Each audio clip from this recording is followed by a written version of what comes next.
অনাথ আশ্ৰমৰ পৰা IAS বিষয়ালৈ এটাকৈ বাধা ভাঙি সফলতাৰ দুৱাৰলৈ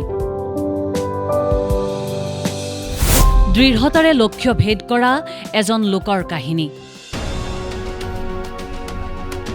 অধ্যৱসায় কঠোৰ শ্ৰম আৰু দৃঢ়তাৰে আগুৱাই যোৱা লোকৰ সফলতা লাভৰ পথত যেন নাথাকে কোনো হেঙাৰ স্থিৰ লক্ষ্যৰে জীৱন যুঁজত যুঁজি ৰঞ্জিনা এগৰাকী লোকৰ কাহিনী নাম বি আব্দুল নাছাৰ জন্মস্থান কেৰালাৰ থালাচেৰী 5 বছৰ বয়সতে হেৰুৱাইছিল পিতৃক একমাত্ৰ উপাৰ্জনকাৰী পিতৃক হেৰুৱাই আৰ্থিক অনাটনত ভুগিছিল পৰিয়ালটো মাতৃ ভাই ভনী মিলি 6জনীয়া পৰিয়াল দেউতাকৰ মৃত্যুৰ পাছত পৰিয়ালৰ দায়িত্ব লৈ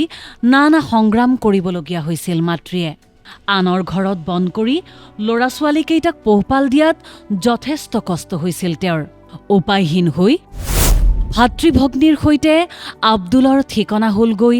অনাথ আশ্ৰম কিন্তু পঢ়াৰ প্ৰতি আগ্ৰহী আব্দুলক 13 বছৰ বয়সত অন্য এক অনাথ আশ্ৰমলৈ প্ৰেৰণ কৰা হয় এই আশ্ৰমতেই অধ্যয়ন অব্যাহত ৰাখে আব্দুলে তাৰ মাজতেই কিতাপ কাগজ কিনাৰ বাবে আব্দুলক প্ৰয়োজন হৈছিল ধনৰ যাৰ বাবে মাজে মাজে হোটেলত সাফাই কৰ্মী হিচাপেও কাম কৰি প্ৰয়োজন পূৰণ কৰিছিল আব্দুলে অনাথ আশ্ৰমৰ পৰা স্কুলীয়া শিক্ষা সমাপ্ত কৰি চৰকাৰী মহাবিদ্যালয়ত নামভৰ্তি কৰে আব্দুলে এই পঢ়াৰ খৰচৰ জোৰা মাৰিবলৈ বিভিন্ন কাম কৰিবলগীয়া হৈছিল আব্দুল নামৰ সেই সময়ৰ বিখ্যাত নোহোৱা এই যুৱকজনে বাতৰি কাকত বিক্ৰী কৰা পিচিঅত কাম কৰা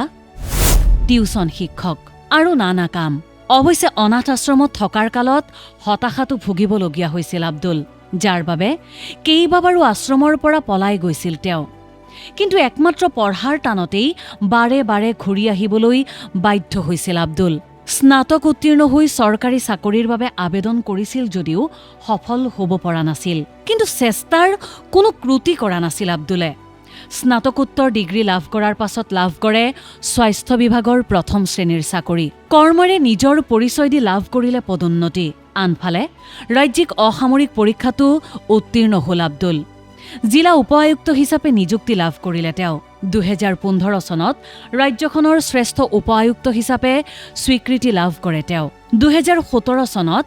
IAS বিষয়া হিচাপে পদোন্নতি লাভ কৰে বি আব্দুল নাছাৰে 2019 চনত কোৱালাম জিলাৰ জিলা আয়ুক্ত হিচাপে নিযুক্তি পায় এই আব্দুল নাছাৰে আৰু এনেকৈয়ে অনাথ আশ্ৰমৰ পৰা IAS বিষয়ালৈ এক সুদীৰ্ঘ যাত্ৰাৰ বাট বুলিলে বি আব্দুল নাছাৰে যি এতিয়া হৈ পৰিছে মানুহৰ বাবে আদৰ্শ নিউজ ডেস্ক ৰিপৰ্ট দেশ টুডে